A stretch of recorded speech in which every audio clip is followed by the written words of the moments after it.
Hello, everyone, and welcome back to Box Office Banter. I'm Tanner Dexter. I'm joined, as always, by my good friend and fellow box office enthusiast, Tucker Hazel. That's right. Yeah, Tucker, stop looking around. It's you. It's you. I was like, where's the enthusiast? I'm not that. Tucker, you are here, and I am here, co-hosting a video that is recapping the box office month that was April 2025. Yeah, that sounds exciting.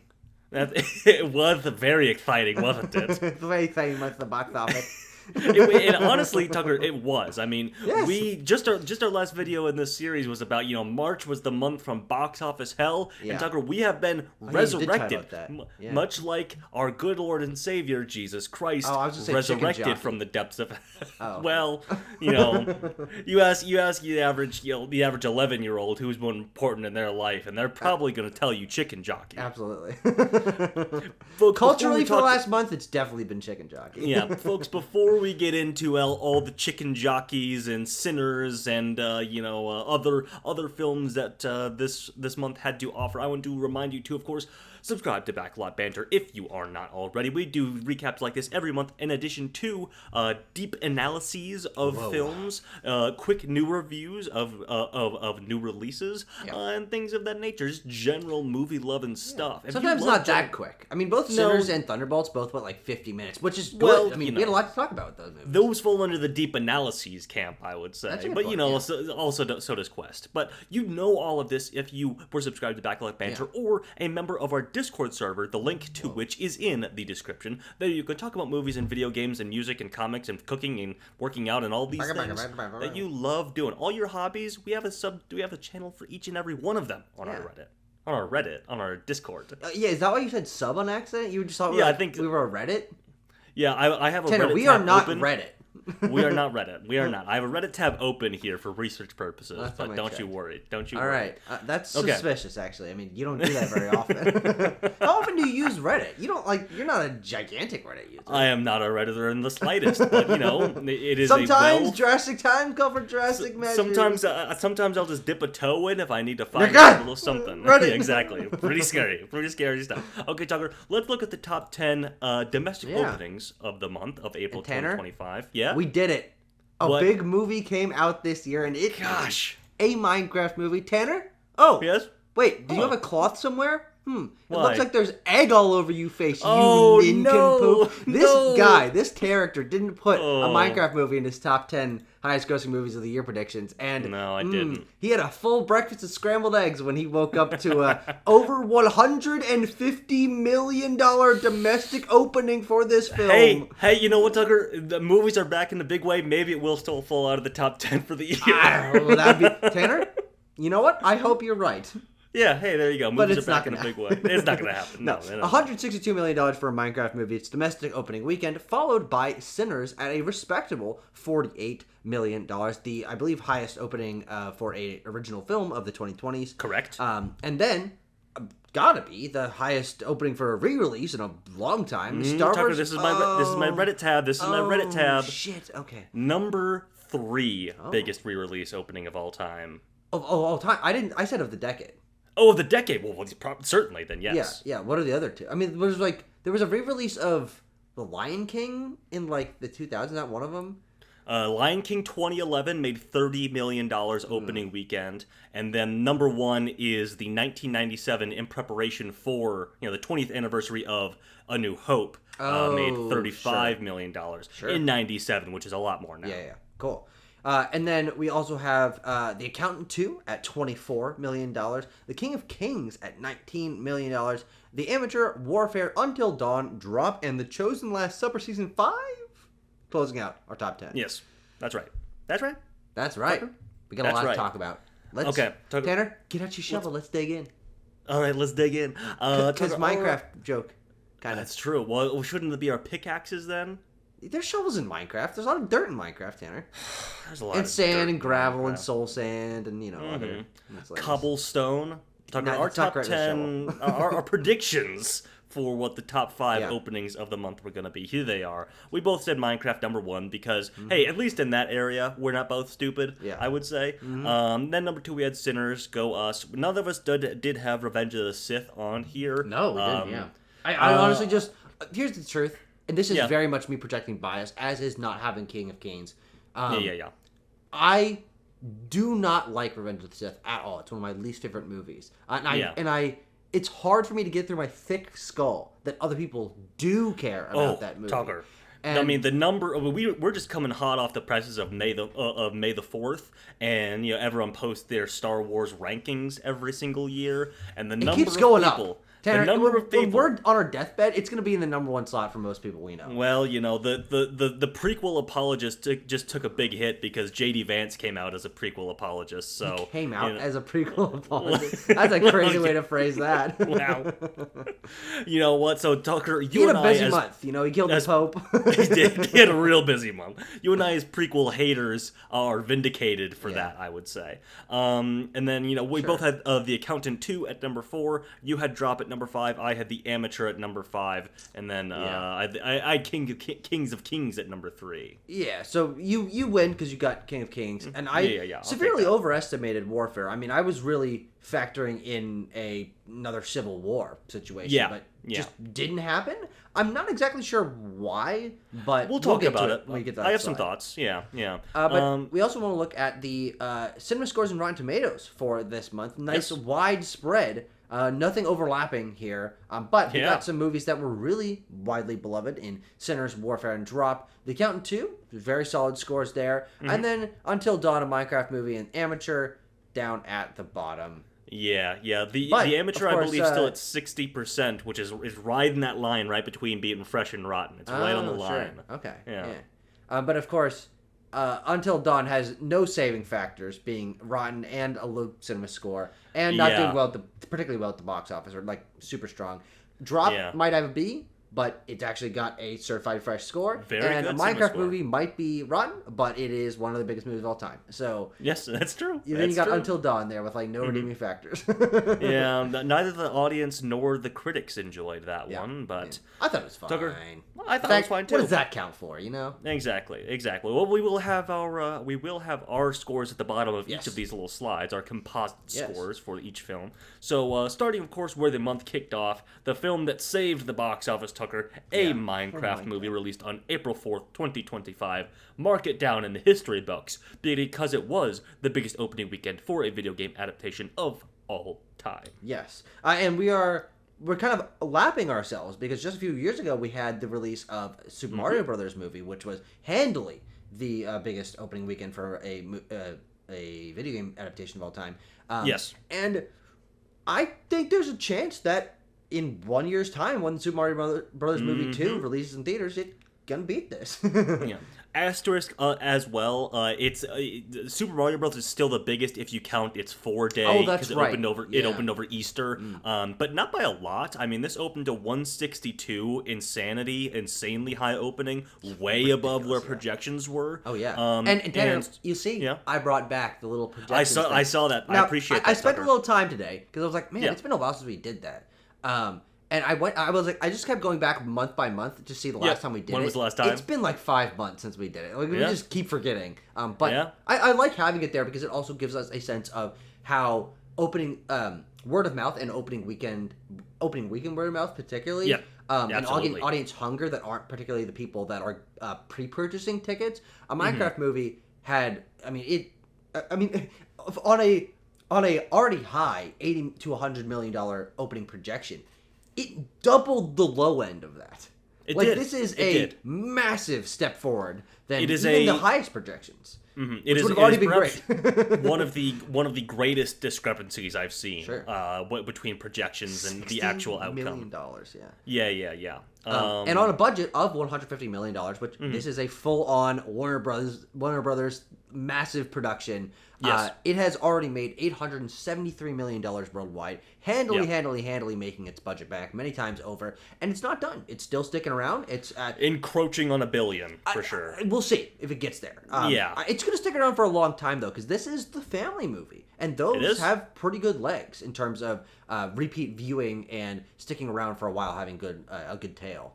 Yeah, I think that though there was also an element of Tucker. I don't know if you're familiar. People were getting a little crazy watching a Minecraft movie. They were going a little cuckoo in the theater, which may have alienated some families from going at certain show times. But they have attempted to remedy this with these newly announced special block party screenings that kicked off this past weekend. I don't know how successful they were. I don't know if the people who are propagating the chicken jockey freakouts are really up for like theater mandated fun. Yeah. I don't know if they're really down for theater that. mandated fun. That is a crazy way to put that. But I mean, it actually is something that has helped other films of having specific re-releases and event versions of a movie where you can go and sing along or quote along or bring special gadgets and gizmos and whatnots to bang and whiz. a lot of the Alamo Drafthouse business is like predicated largely on stuff like people banging and whizzing in the theater. Well, please don't do that. Let's see what else. Tucker, this was also the first film of 2025 to cross the $200 million domestic mark. It beat Captain America: Brave New World to that title, though both of them have done it now. Okay, yeah. But it's very funny that that Captain America: Brave New World had a month and a half lead on this and still couldn't beat it there. Yeah. Pretty funny. Yeah. It was also the first film to cross $500 million worldwide this year. Or the first Hollywood film, I should say. Correct, yeah. Nisha 2 has something did that to say. in pretty easily, I would say. It did that in a weekend. Yeah. You have here that it's the 16th highest grossing film in Warner Brothers history. Yeah. Is that adjusted for inflation? Must be. No. I thought it was. Well, hang on. I thought it was in the top 10 for Warner Brothers. Let me take a little look here. I guess they have like all the Harry Potter movies. Yeah, that's what I was. Like when I looked it up, I 10. was like, oh man, that's a lot of Harry Potter movies above it. No, then 16. Yeah. I guess I'm thinking of like movies that made $1 billion, but. Yeah. Okay. Worldwide box office for Warner Brothers movies. Number 1 is a little film called The Barbie Movie. Then you got Harry Potter: Deathly Hallows Part 2, Aquaman, The Dark Knight Rises, Joker, Hobbit, Dark Knight, Harry Potter, Hobbit, Harry Potter, Hobbit, Harry Potter, Harry Potter, Harry Potter, Harry Potter, Minecraft movie. Okay, all right. So there is a lot up there, and mostly in those long-running franchises. Which, Tanner, they have another incredibly stable pillar. Warner Brothers has been really hit and miss over the last few years. Massive flops, massive successes. But this is indisputably that a massive cultural moment, especially. And that they are in the lab cooking up as quickly as they can. Fast track. To make this something where we might be getting... Tanner, I hate to do this to you, but we might be getting like 4 or 5 of these over the course of the next we'll have to see plus. we'll have to see if that dead horse keeps paying out at the end of the day. Yeah, well, the game has. The game's that's still true. the number one, one of the highest selling games each year. People like Minecraft. People like playing Minecraft. It's true. People notice this. Yeah. Yeah. And Tanner, it did the thing. It did the thing. Me and my What did it friends do? have been playing a lot of Minecraft. Exactly. the synergy, the brand synergy is strong. It's so strong. It worked. Yeah. I also have at the bottom here, filmed in Auckland, New Zealand. This was filmed outside of the United States. I felt no particular reason as of this current cultural moment to note something like that. And hey, maybe you'll find that at the bottom of a few of these slides. Just noting how many wide release films that came out this month were filmed outside of the United States for no particular reason. And speaking of one that is a globe-trotting adventure, let's talk about The Amateur. What the hell?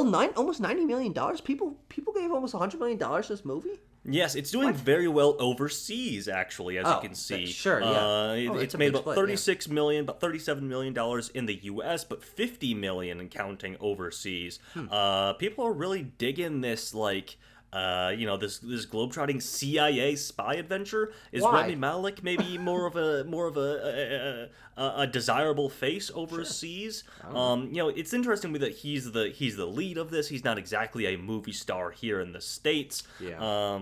But I feel like this is always going to have its certain demographics. I have those noted here. Opening weekend demographics: 55% male, 85% over the age of 25, 27% over the age of 55. So this is not pulling in the young crowd, which is usually where movies try to grab most of their money. Exactly. This was, of course, a 20th Century Studios film. It was the first one released under that banner since August of last year when they released Alien Romulus. That's amazing. And I believe they won't have another film released under the 20th Century banner. This is, of course, technically a Disney release by that metric. I believe their next one isn't until Predator Badlands comes out this fall. Yep. It's a while.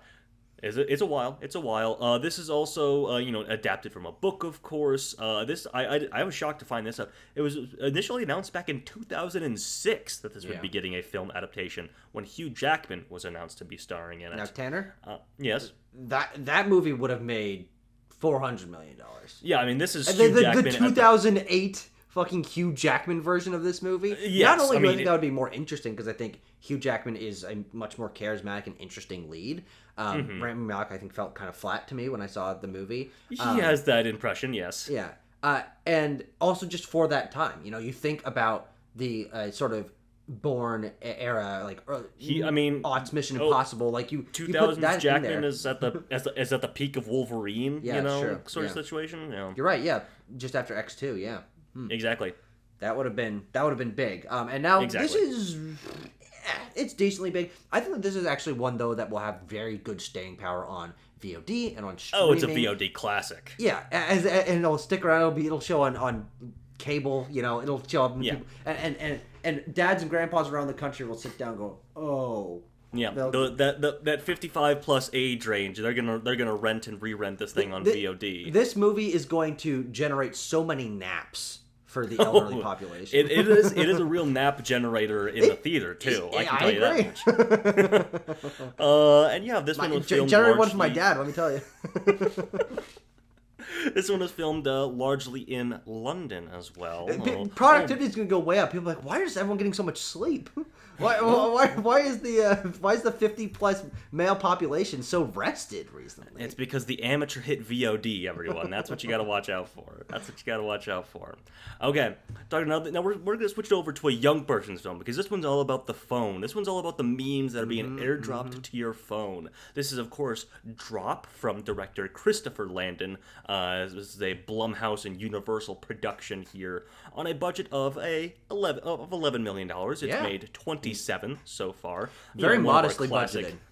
Classic, modestly budgeted Blumhouse picture here. Yeah, and profitable. $27 million. Not Absolutely. massive, and definitely not as big as I thought it was going to be. Me too. Yeah, 5 openings, especially with the they were really highlighting the positive reception of this. 84% on Rotten Tomatoes. This is I noted here the highest rated theatrical Blumhouse release since Megan a couple years ago, which had a 93%, and which was obviously a big deal. Yeah, but not really any competition.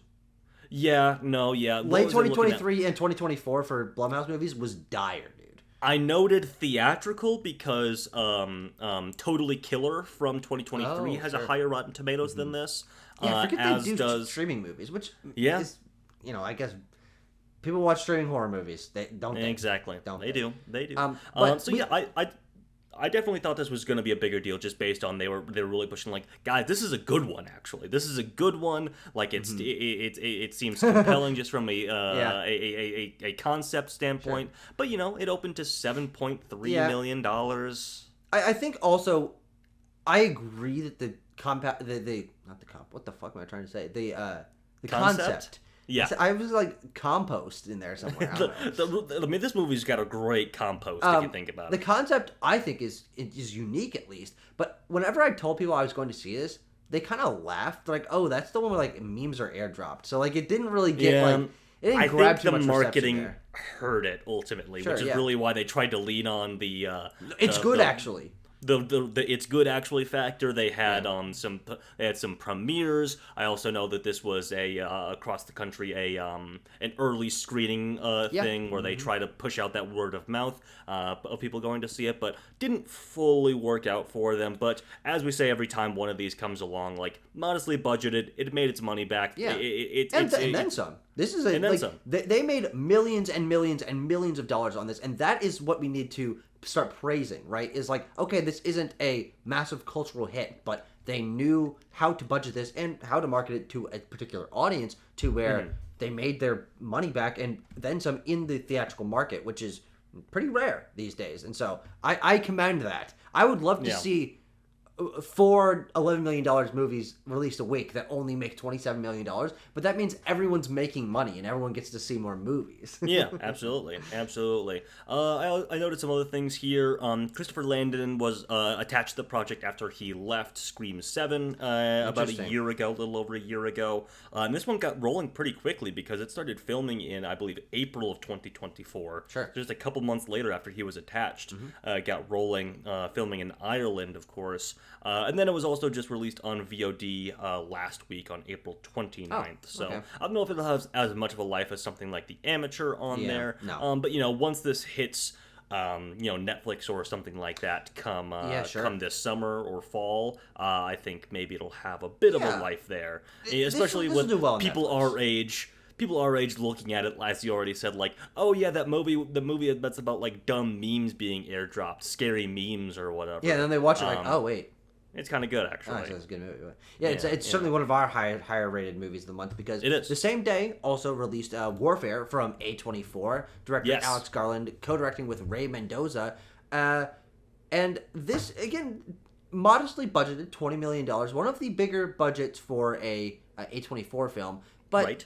Not really doing too hot. I mean, this is the first one that I have on here that has underperformed its projections. A $12 to $18 million opening, way lower than obviously I was kind of mentally projecting. Had with no research to back my predictions up. And it didn't even make that. It actually underperformed that by almost $4 million.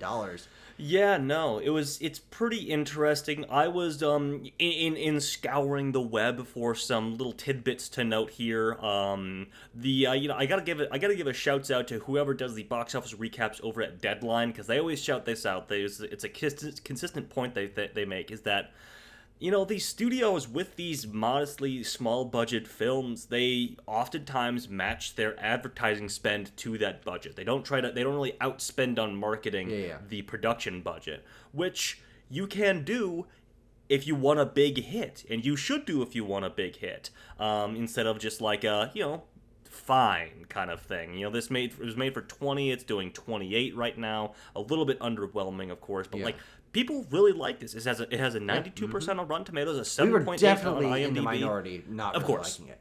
A 90% of opening weekend audiences said they would definitely recommend this to people. And the marketing just wasn't there. They said they would, but did they? I don't know. Hey, when this came out, I saw plenty of like TikTok videos, movie influencers, whomever, like singing the praises of Warfare, talking about how great it was, how affecting it was in the theater.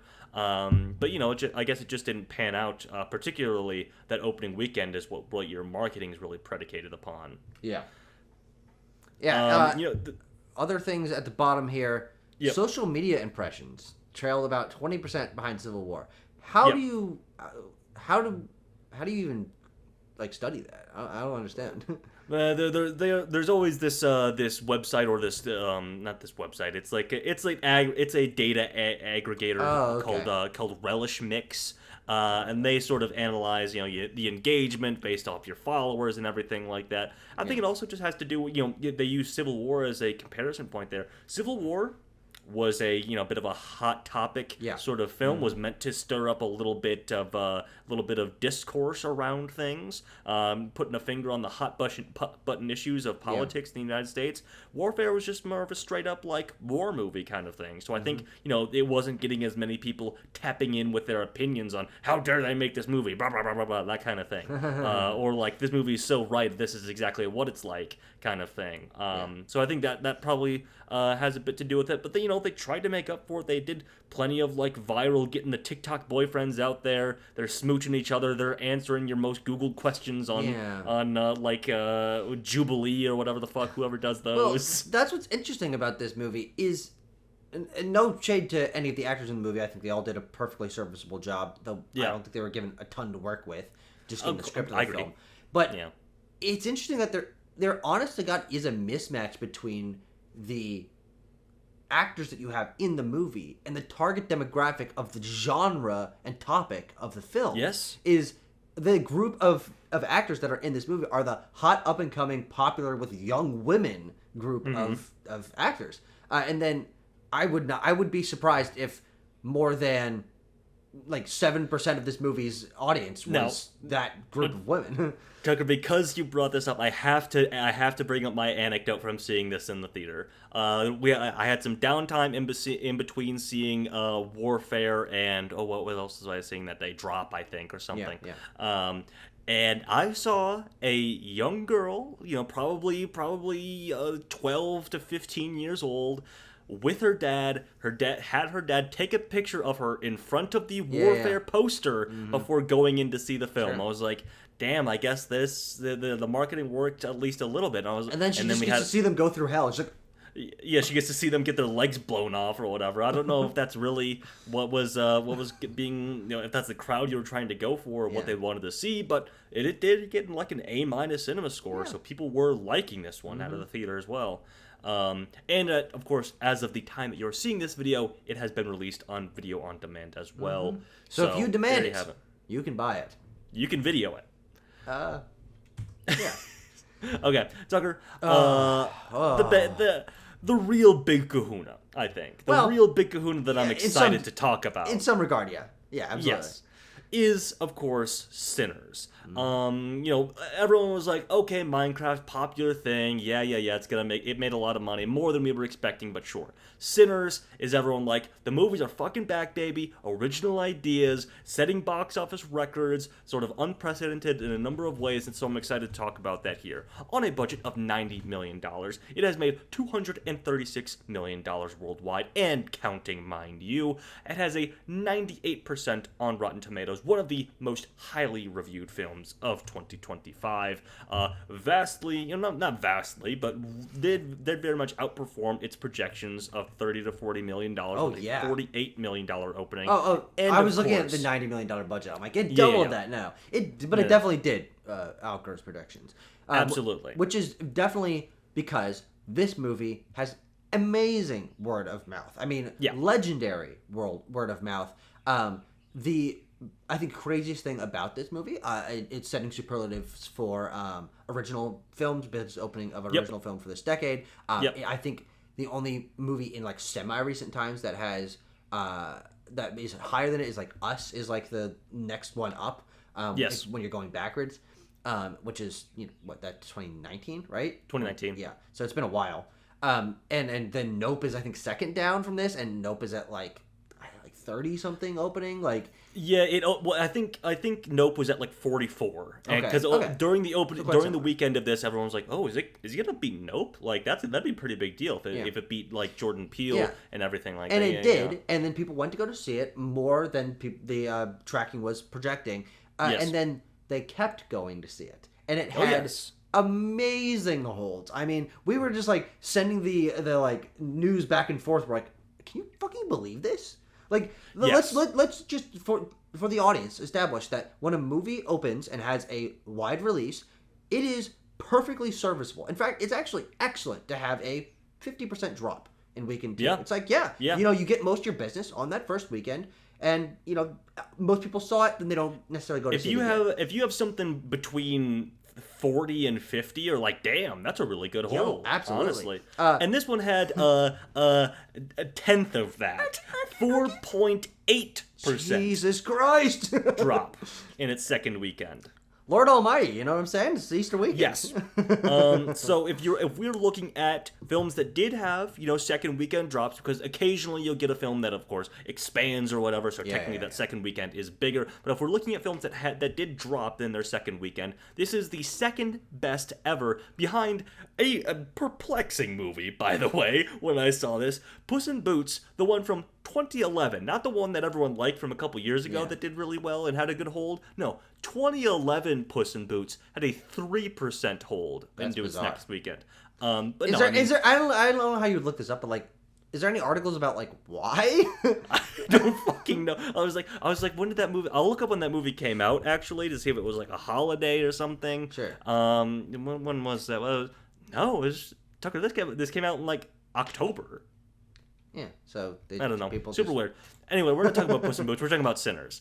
Fucking incredible. It just blew everyone's expectations out of the water, because when it first premiered, everyone's like, "Man, this is a really great opening weekend." But then all these vultures of trade publications came in and be like, "Well, it only made $48 million and it cost $90 million, so profitability is a long ways away." And it's like, oh, what about like a historic second week hold? Actually, what do you make of that?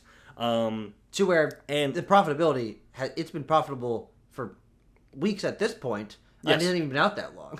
Exactly. I mean, we're going into weekend number 4 now, I would say. Or is it 3? No, 3. I mean, it's April 18th. Weekend number 3. It's only May 5th right now. That's true. That's a good point. It'd be really hard to have 4 weekends in that period of time. That's a good point, Tucker. That's a fantastic point.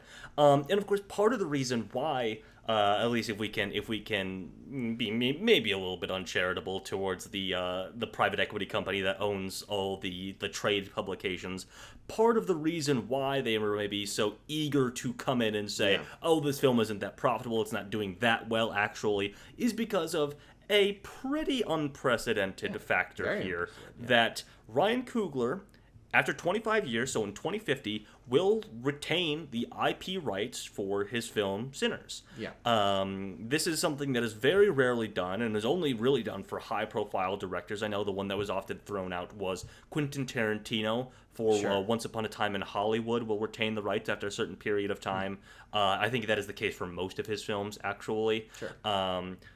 And now Ryan Coogler negotiated this with Warner Brothers, and it's a really big deal. And of course, there's all one that's really interesting to track, because with a success like this, Warner Brothers obviously still making a ton of money on this, but it'll be interesting to see how they handle this as an IP being expanded over the course of, I'd say, like the next 25 years, right? I'm sure a sequel is in the cards. I'm sure they want there to be a more proliferation of maybe a Max streaming show. You know, I don't know what they can do with this, because it also is like more artsy and less like world buildy than many IPs. If you but like watch the epilogue of this, it certainly sets itself up for some sort of sequel. Or in our review, I noted the Choctaw Vampire Hunters. I was like, there's a movie right there. Yeah, let's see. That'd be interesting. But yeah, there are certainly conversations like that happening in Warner Brothers offices, but complicated by the fact that it was like, well, in 25 years we won't own this IP anymore. Exactly. We won't own any of the characters or anything. And also what it means is that Ryan Coogler has a much stronger hold on what can actually be done with this IP. Obviously, he's the director here. People were in a massive foaming at the mouth bidding war to get this movie made, as reported last year, at the beginning of last year.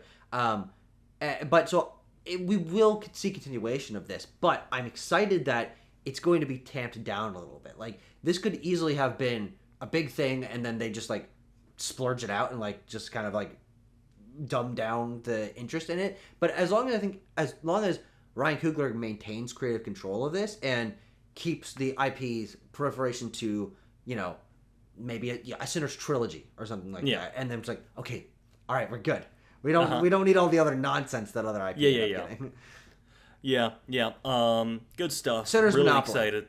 Sinners Monopoly is what I want to see, obviously, and I'd buy that. I'd buy that for sure. Now, Tucker, you brought a little something back here. I believe it was last used in our Renfield discussion.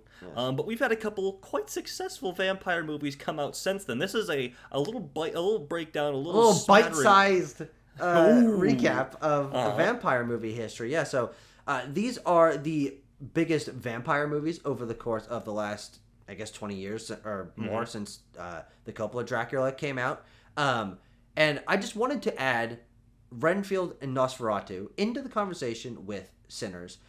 This also does not have Twilight on it, which I guess I probably should have added. But people aren't going because that's vampires. People are going because it's a thing that they recognize. It's a book series more. And it's just interesting with 23, 24, 25, Renfield, Nosferatu, Sinners, and then we're going to go into a Dracula coming from Chloe Zhao. Whenever that gets made, I guess. The vampire movies are back, but honest to God, I really just wanted to use this as a chance to look back at Renfield, Tanner. It's been it's been 2 years since Renfield. How the time has Tanner, flown. look at that total. Look at $26 million. I mean, that is crazy on a $65 million budget. And if you look here, these one of the biggest budgeted movies on this list here. Yeah, I mean, Shut Up Van Helsing had a bigger budget than that. Shout out to Van Helsing with a $160 million budget. What the fuck's up with that? Good God, $160 million in like 2004 as well. Yeah. Like that's absolutely insane. I mean, Jesus Christ. I mean, that's what, maybe over 250 now. It's not, I mean, it's not quite double, but it's probably getting close. Yeah. And then With like inflation Dracula, as it is right now. Dracula Untold, it made $217 million. Look, with Van Helsing and Dracula Untold, no one fucking talks about those movies anymore. No, absolutely not. But now we have Sinners added to the pile, and bringing a totally different flavor, of course. In the Black South, you know, it aesthetically very different from this. Creatively, I think a lot stronger than a lot of these movies. And so, vampires are something that I'd like to see these genres continue to be chipped away at and evolved for the times.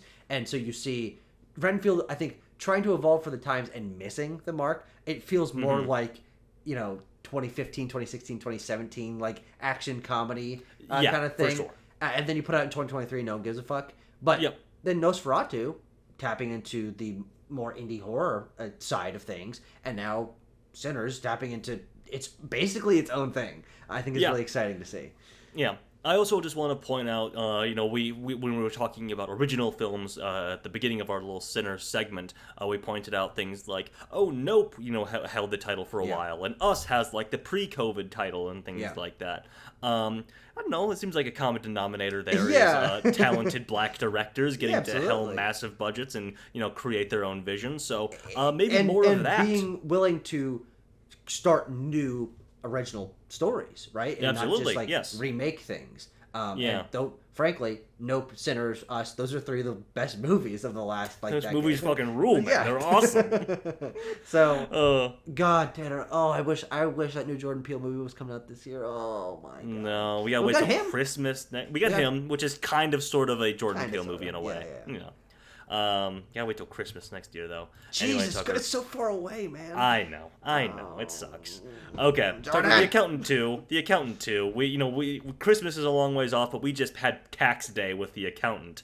And The Accountant 2, on a budget of $80 million, has made so far 54. Quick question: do you think that they did that on purpose? Like around tax season and releasing The Accountant too? I mean, they had like tax day early screenings of this movie. I didn't see think. that. But did that really impact the marketability of this movie? Absolutely not. If you'd released it in March, would people be like, it's not tax season? People hold their nose at that. I don't get it. I don't want to see a Christmas movie outside of Christmas. I don't want to see a tax movie outside of tax season. People only remember what an accountant is around the month of April. That's what true. It is. Because shit, I don't want to do this myself. Exactly. Why don't you hire an accountant? Or maybe two of them. I don't know, man. We're trying things here. We're trying. They don't always land. So, Accountant 2 has made $54 million so far. It's only been out for, about a week or two. Yeah. So, it opened $24 million, which basically matched the opening weekend of The Accountant, the original film from 2016. Pretty impressive that it did retain that, I would say, especially with, nothing going on in this series, really. And if we're being honest with ourselves, it's a series now. But, there was no, Amazon Prime, original series, The Accountant Origins, or anything like that. Sounds like one that would have had one, though. Tucker, you're so right. And I was going to ask this too: has Ben Affleck's, Tucker, in your opinion, has Ben Affleck's star power grown or diminished since 2016? Easily diminished. I mean, I would say that Air is the only real notable thing, and that that movie was big for it's 2 weeks. But I don't know. I mean, I still like him. I actually think this is one of my least favorite movies that he's been in. Sure. And then he's been in some bad movies, but he has. But no, I mean 2016. Tanner. That's 8 BVS. months after he's Batman. yeah, that's BVS. So no, I mean, and it's interesting when we get these kind of legacy sequels like this that are really obviously just based off of hey, the first one was big for its time. Let's see if we can recreate that. I do give credit to Ben Affleck and his studio artist equity for having something that is star driven like this, and knowing that company treating everyone fairly, I'm sure, on the set and in the production. But did this movie really need to cost $80 million? Do you feel that this is almost twice as expensive to make as the first one? I don't know. How much is the cut of each of these actors? Like John Bernthal is really the only other like super notable person in the movie. Well, you know what I would say is that, of course, John Bernthal probably is pulling in a higher paycheck, of definitely. course, than 2016, than in 2016 for sure. I mean, they're both, their faces are on the poster, so they're probably making about equivalent money if we're sort of promoting this on both of them. Sure. And artist equity, I think Matt Damon and Ben Affleck have made clear that they want to fairly pay everyone involved. So I think that's probably a contributing factor as well. But you also look at it, and I don't know if there's a whole lot of like location stuff or effects things happening that would really demand something like that too, that as well. So I don't really know where it's all coming in ultimately. Yeah. But this film will probably continue to do maybe just fine. Yeah. And it's gonna make for an excellent nap double feature with the. Yes, exactly. I hear again. I broke down the opening weekend demographics: 58% male, 69% over the age of 35. We know exactly who is going to go see The Accountant 2. Yeah, and again, let's just applaud these studios for increasing productivity. People are going to sleep so well on planes when they turn this on. Oh, yeah, this is a good. They're gonna land, right. And like, dude, the concept of jet lag is gonna be. It's gonna get. If you invested in jet lag before the release of the Accountant 2, I wouldn't recommend it. I would. I wouldn't. If you're doing our financial advice here, do not invest in jet lag. Jet lag is on the out right now. Let's see what else. Amazon MGM really went all out for their marketing for this film, which I think helped contributed to that opening weekend matching the first film. Yes, Tucker, question? What the hell's an outdoor campaign? So I saw some photos. It was like Ben Affleck like sitting on a bench that was like call Wolf accounting or whatever. And it had like the number. They had like something going with like Airstream camper companies or something like that. That's crazy.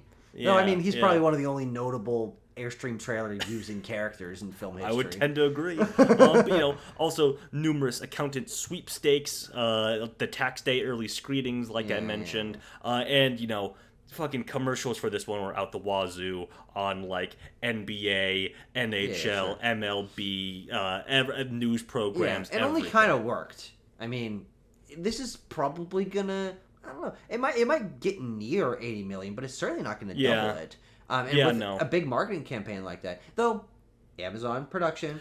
Yes, this is what I want to bring up. They're going to be putting this on your boxes and in your emails for the next few months when this shows up on Amazon Prime.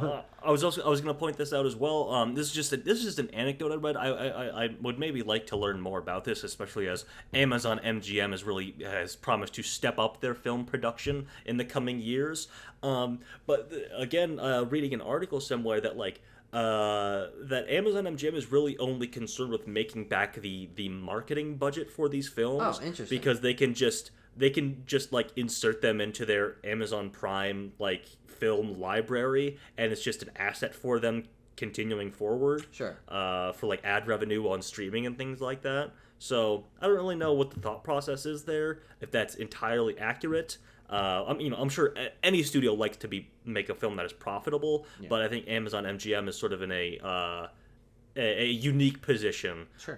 Where they were born out of being sort of a streaming company that became so big that it acquired something with a big catalog like MGM. True. Yeah. Last one. Let's finish out the theatrical releases here. Yes. With Until Dawn, not too much to say about this. Notable to nerds like us because this is an adaptation of a video game, though they didn't really play that up, and I don't really think people know too much. I think Until Dawn is a decently well-regarded video game, decently popular. But this is for me. I'm of a couple minds with this. Okay. I think that in terms of mining, quote unquote, mining IP for a variety in the theatrical marketplace, I'm very much okay and interested in seeing video games be turned into movies. I think that horror games and horror movies are a much better translation from game to movie than most games are.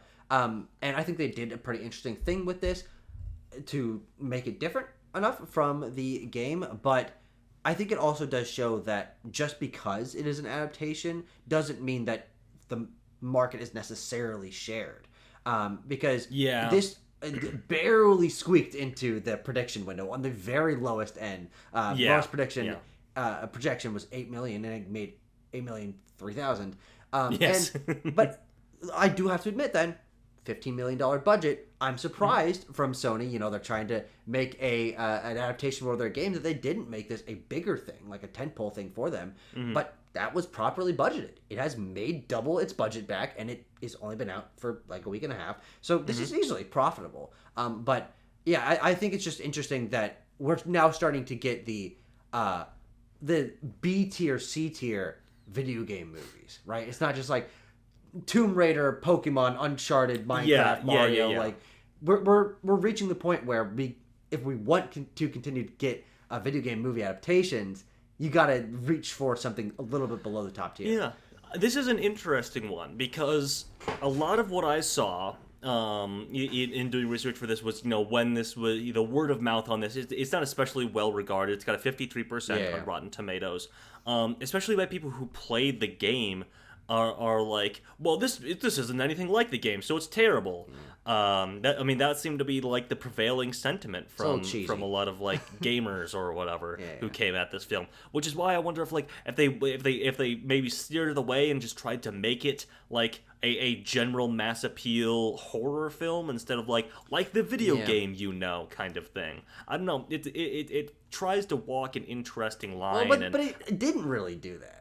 It's not really doing the like, oh, here's the thing that you know from the game. Exactly. Specifically because Until Dawn doesn't really have that. But the film itself is not at all like trying to reference the video game in any overt ways, I would say, and like trying to appease gamers. As we talked about in our review, like it is a pretty interesting act of adapting a thing because it is so different and maybe takes some broader strokes of like being a video game adaptation with its concept. In any case, it didn't fully work out for them. 63% positive reactions from opening weekend audiences, but quite a low 42% would say they definitely recommend it going forward. Yeah, I mean, I don't think I would say I definitely recommend it. So yeah, exactly. If they'd asked me, it would have gone down. Of the 3 PlayStation Productions films, it has the lowest Rotten Tomatoes audience score at 68%. I think, again, just because audience members maybe being familiar with the game are like, well, this is different, so it's bad. At least being a not insubstantial portion of that. Once we get the Helldivers movie, that's gonna be fucking big. Once we get Horizon, that's gonna be fucking big. And there's also like an animated Gravity Rush produced by Ridley Scott that's happening. Yeah, like nuts. There's also there's Chad Stahelski's Ghost of Tsushima movie. Yeah, that's gonna be cool. And I'm okay with there being some dips on occasion. Yeah, of course. I mean, this seems like they came out of the gate with Uncharted. They're like, okay, a big marquee thing. That everybody knows. We get a big star, Tom Holland. A Last of Us show, obviously. Gran Turismo. This and Gran Turismo feel a little bit like, okay, what if we tried like thinking outside the box a little bit? What if we weren't like doing straight up like big marquee video game title adaptations? What if we tried a title that people maybe recognize but do something a little different? Try to get some mass appeal audience in with like, it's a racing movie, it's a horror movie, not a video game adaptation. But with like the success of Minecraft, for example, I think we'll see more and more leading into like, it is a video game adaptation, guys. It is a video game that you know, and the things that you know in it are in the movie. And Tanner, that brings us to the end of our in theaters movies. But let's take a look back at what happened in March. Which Tanner, I was sitting there, and I what I do when I make the new thumbnail is I take the last month's one, I delete all the characters, I switch the name of the month. Just so the format is like specifically the same. And I was looking at, I looked at Robert Pattinson's face. I locked eyes with him. I'm like, Mickey 17 was last month? That feels like years ago, dude. Technically, at this point, it's closer to 2 months ago, but I digress, you know. But Mickey 17, when we talked about it, it was in its 5th week. It had made $127 million worldwide. It's now sitting at 131. It's on VOD. It has come and gone, I think, culturally in the mind space. Which I actually just want to posit that so we don't have to necessarily read through all these numbers. You can read them on the screen. Sure. March, as we said, box office month from hell. Nothing here really had staying value. I mean, it's true. Working Man stuck around for a little bit. I don't really think it's doing too much anymore. It's just fine. Yeah. You know? We're out of its release month. But the big movie of the month in Snow White barely crossed $200 million total, which is one of the lower live action Disney adaptations. And so there's nothing really making massive staying power, massive gains. No, nothing stuck around. It was a real spinning our wheels month when we were in it being like, man, things just aren't connecting, things aren't hitting with the audiences, this is really bad. It's hell, as I said previously. Let's take a look at what we thought of the films, at least our scores of them, this year's April versus last year's April. And while we had no films in the red for our scores this year, it fell quite a bit short just because I think some things were quite middling, and then last year we had some great stuff. Absolutely. Challengers came out. We both really liked Abigail. We both liked The First Omen and Monkey Man. And this month we had, obviously something we both loved like Sinners, and something we both quite liked with Drop. But then you go a little further down the list and we both thought Until Dawn was solid, and then we're, mixed, divided on a Minecraft movie, and mixed on Warfare, and quite poor on The Accountant 2. Yeah. And if The Amateur was on here, it would also be low. Yeah, exactly. Yeah. So, fine enough month. But fine enough. I Sinners and Challengers are nice. That's right. One to hold up each month. But also, if you look at that lineup, nothing was really making any money. I mean, Civil War was like the only thing that was notable to the masses. Yeah, that's a good point. Yeah. Speaking of things, comparing how things made money, we have our 2023 versus 24 versus 25, the box office totals for each month, and look at that jump! From March to April. And that's why I wanted to point in on Civil War being the only particularly notable thing that released last year. That was the only thing doing any lifting power there to get close to 500. Compare that, the jump on the red line to the drop on the green line going into April. Really impressive. Wow, that's crazy. Yeah, we've nearly matched the 2023 April total, which was Mario. Yeah, Mario, and then things like Evil Dead Rise. Obviously being small comparison, but doing well. Dungeons and Dragons doing well as well. I think. Yeah, it was just Mario. It was really just Mario, wasn't it? Yeah. Still impressive nonetheless. Okay. And Tanner. Movies are back. 3 new movies have entered our top 10 highest grossing films of 2025 domestically. With a Minecraft movie handily taking the number 1 spot. It's probably going to stick that way for a while. The summer movie season is starting as of Thunderbolts releasing, so it's here. We saw Thunderbolts. We did see I just say approaching because I'm like, we don't really have a blockbuster for a couple weeks, but that's true. It is here. Yeah. And Sinners, already at number 3, shows the quick growth of that movie. And then King of Kings, $56 million. We didn't do a particular slide on that because that's one we have familiarity with. But actually pretty impressive to jump up that quickly in the top 10. Here's what I'll say about it. A really weird factoid I saw about King of Kings. Tucker, it is now the highest grossing Korean film in America of all time. Hell? Why is it It's a Korean production. It's a Korean production. I looked. I was like, the director's Korean. I was like, that's interesting. Huh. Yeah. So it's just literally animated and produced in Korea? Yeah, guess so.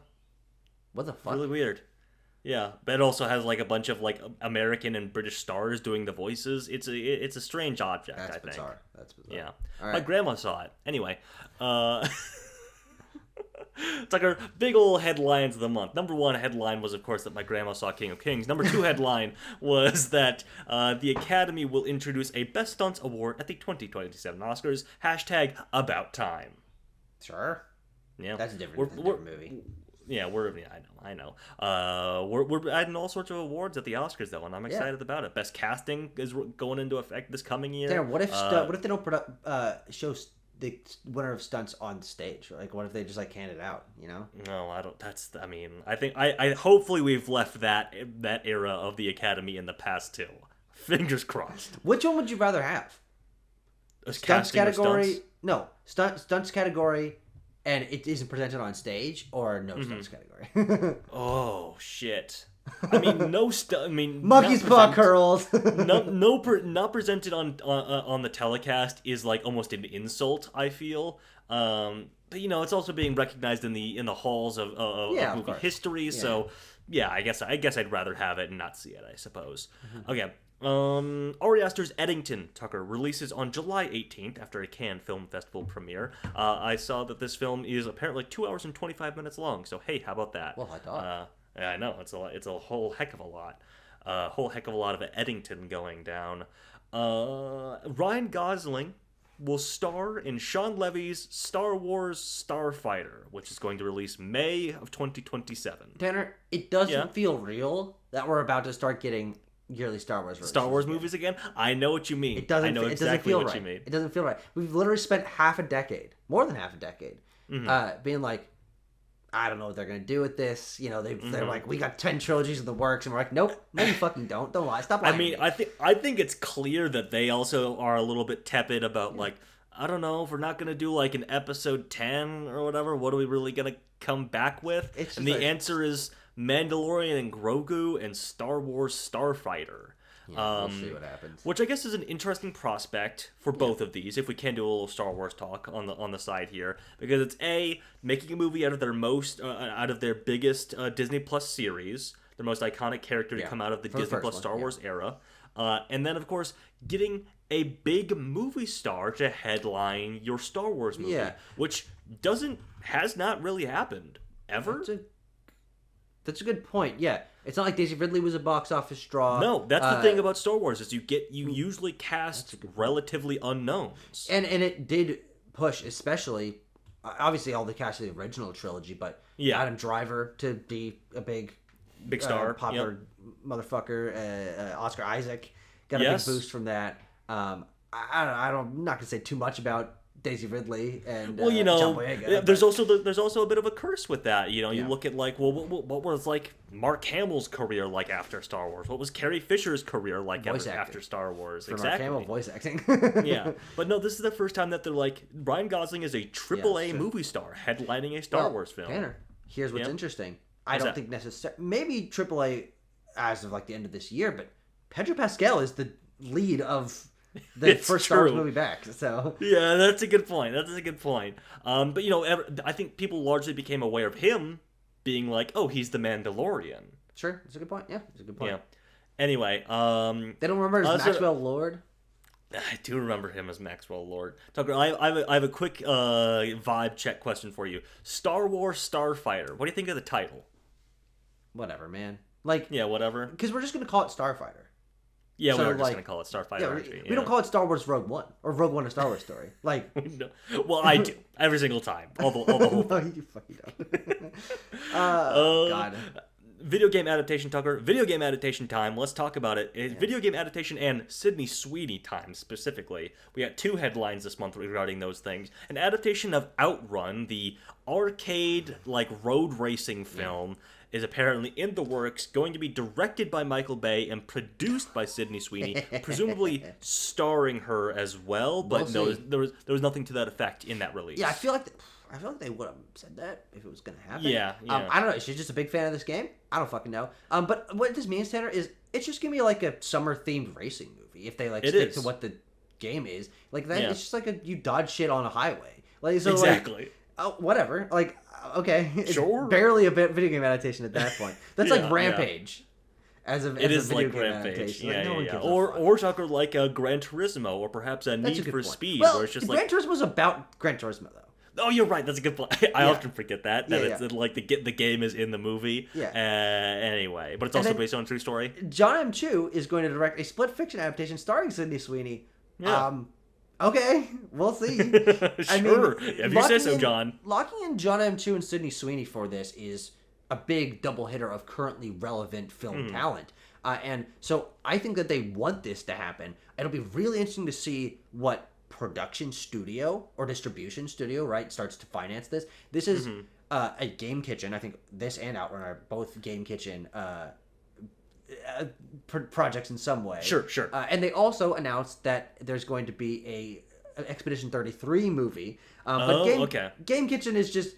They are acquiring all the rights to all these fucking movies, games to turn them into movies. Have they? I think we've talked about this. Have they released any of these yet? They're behind the Sonic movies in some capacity. Oh, okay.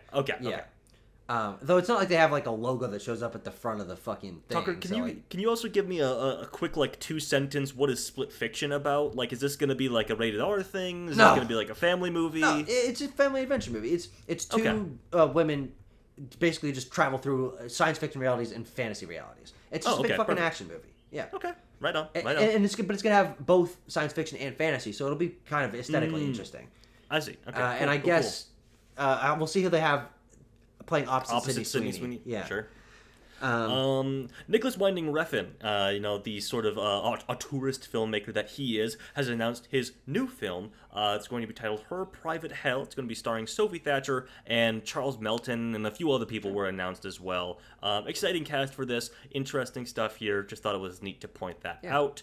Dominic Sessa from The Holdovers and soon to be in Now You See Me, Now You Don't will be portraying Anthony Bourdain, famous celebrity chef Anthony Bourdain, in a Matt Johnson biopic titled Tony for A24.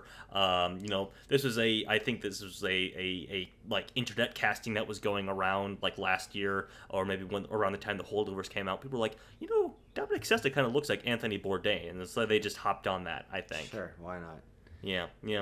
A remake of the Thomas Crown Affair, written by, and directed by Michael B. Jordan, will be released on March 5th, 2027. Sure. This is something that Michael B. Jordan has been trying to get off the ground for a long really? time. Okay. I think back since like the Creed days he's wanted to do this. Sort of a globe-trotting spy thing, but not necessarily like guns and explosions, more like art heists and bedding women kind of thing. Yeah, he can. I bet he can do that. I bet he can bed women.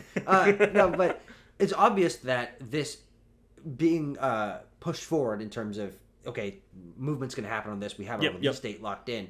Which studio is doing this? This is I think this is an Amazon MGM. I think that's largely who Michael worked with now. Michael B. Jordan worked with. Michael. Yeah, we're on first name basis. I know. No, but I mean, it's very clear that his success directing Creed 3 for MGM, and then being a big part in production and starring in Sinners, it's like, all right, just get this guy a movie. We need to lock in this guy. And this is a vehicle that he's very passionate about, so I'm excited to see it. Yeah. And a little bit piggybacking off of a headline that we had last month, Tucker, some summer films have locked in Chinese release dates amid, the reduction of American film distribution there. Those films are How to Train Your Dragon, Lilo and Stitch, and Elio have all secured a Chinese release. Why not? I hope they like them. I hope they like them. Though, American films, while they maybe are getting releases still in China, have not been doing great in China. Yeah. But but you might as well try. You might as well try, Yeah.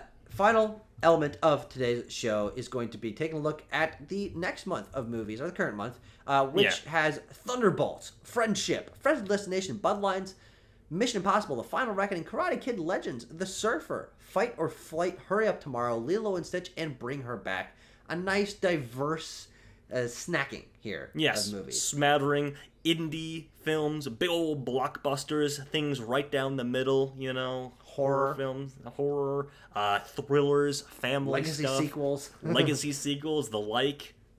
Exciting stuff. I'm quite excited for a number of these coming out. Yeah, though are you even seeing anything this week? I'm gonna be seeing Fight or Flight probably. I've never even heard of that. We'll talk about that later. Yeah. But let's talk about what we predicted. It's the same. I mean, I think this is a really Did you? solid order The here. only thing I was thinking about flipping was maybe Final Destination and Karate Kid. You know what, Tanner? Like, I will do that just to make it different. Set ourselves apart a little bit. I think because I'm kind of taking an over on Final Destination is kind of what I'm thinking. I saw that the trailer, the first trailer for it was like really highly viewed on YouTube and things like that. I think there might be a horror appetite in theaters around this time. We haven't had any big horror hits this year. Exactly. There hasn't been a surge of horror movies that just haven't been popular.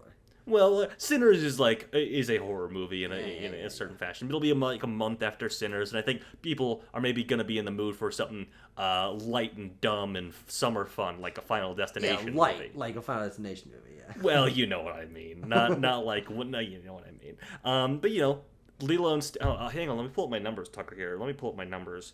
Lilo and Stitch and Final Destination. Lilo and Stitch and Mission Impossible will both be opening over the Memorial Day weekend, so my numbers will reflect those as well. So Lilo and Stitch, I'm gonna say, with the Memorial Day weekend, I'm gonna say like 115. Now I'll say 120. I'll say 120 for Lilo and Stitch. I think this is gonna be a big hit. Yeah. Thunderbolts obviously is already out. We know what it made opening weekend. I made these predictions beforehand. I said 80 for Thunderbolts. I thought that the word of mouth and positivity around it would get it over the hump of like 75, which is actually what did open to. Anyway, Mission Impossible, I'm gonna say 75 for the 4-day weekend. Interesting. Okay. Yeah. And then Karate Kid Legends. Oh wait, no. Sorry. Final Destination, I'm saying 40, and then Holy Karate shit. Kid. Tanner, I think that's way too high. Well, because I'm like, Karate Kid Legends gonna make like less than $30 million? That's my mental calculus. Yeah. Is maybe what boosted that up. I think maybe. Should I do Final Destination like 30? Sure. Yeah. And then I'll say Karate Kid Legends 25, even though I think that's too low. And obviously, I think when it's all said and done, Tucker, in a month's time, I think we're going to be looking at your predictions, and they're probably going to be more right. Sure. Just because I think Karate Kid is going to be, it's coming at the end of the month. It's coming off of a run of like Lilo and Stitch and Mission Impossible and Thunderbolts, and like right before our things in June and July. But I think Karate Kid is going to be one of those things where people like the idea of going back for it. They recognize Ralph Macchio. They like Jackie Chan. The trailers are looking solid. I think it'll do well. Everyone's like, oh man, The Foreigner. Remember the good old days? Yeah. I'm taking the over on Final Destination, though. That's what I'm going to do. Sure. We'll see how it turns out. That'll be very interesting. But, Tanner, that wraps up our thoughts on the April 2025 box office. Thank you very much, everyone, for joining us, and hopefully stick around for more of these conversations in the future. We are here every month like clockwork. Mm-hmm. Anything you want to say? Bye-bye. Oh, you want to say bye-bye? Oh, okay, that's fine. Then you can say that.